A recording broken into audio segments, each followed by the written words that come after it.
Ja si myslím, že treba dievčatám zablahoželať. Ten tlak mentálny bol za tých pár dní enormný a v podstate nevrajím, že sme sa s tým popasovali úplne najlepšie, ale naozaj sme bojovali a oslabení o Zunu Žírkovú.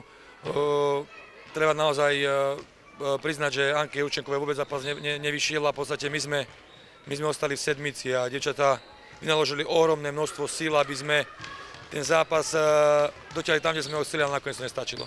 Bolo to ako na hojdačke a vlastne za každým, keď sme superovi dokázali odskočiť na 5, 6 a viac bodov, v tej chvíli prišla akási zmena jeho hry a nie len, že zníženie toho náskoku nášho, ale dokonca aj obrad v skóre. Aspoň na chvíľu, ale obrad.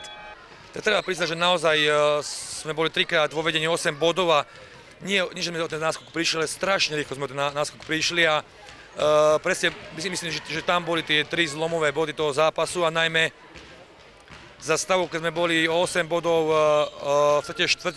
hore a mali sme situáciu 2-1, kde sme nepremenili vlastne v situácii Barča Balintová, Steo Oblak 10 bodov a si pevne dovolím tvrdiť, že ten tréner by určite bral time a že by špekulovalo, by sme sa dostali na dvojciferné číslo, čo sa nám nepodarilo, takže tam zrejme asi treba hľadať nakoniec ten akože to Pirovo, alebo dôsledok Pirovho víťazstva, ale treba kočkám naozaj zablahoželať, že bojovali do posledných chvíľ.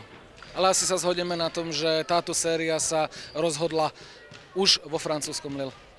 No a sa si rozhodla zrejme v druhej štvrtine v Lille, ale mne proste nedá povedať, ja som strašne sklamaný z trendu pískania. Ja vôbec nechcem povedať, že teraz rozhodcovia niekomu pomohli alebo nepomohli, ale nemôže sa stať, že v priebehu 3 dní v podstate odohráme zápas, kde je to o čistej bitke a pomaličky wrestling a potom prídeme sem a zapískajú každý kontakt a keď sa človek pýta rozhodcov a keď sa človek pýta komisára, tak je výhovorka, že oni pozerali video a sa rozhodli, že tam zle pískali.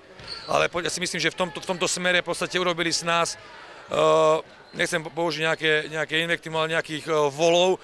V podstate je to výhovorka, ktorá neprejde. My hádžeme 2 šesky za polčas na ich ihrisku, oni tu hádžu 12, potom sa vyhovoria, že zmení trend pískania. Takže ak už raz začali pískať tak v tejto minisérii, tak mali v tom pokračovať.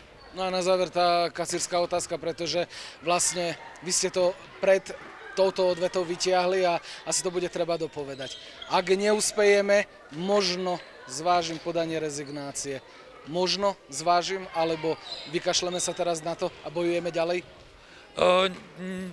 Proste človek je po zápase plný emócií, ja som tlačil slzy do očí, ale určite sa bude musieť stretnúť v priebehu pár dní s generálnym manažerom a si tú celú situáciu nejakým spôsobom vyriešiť buď tak alebo tak.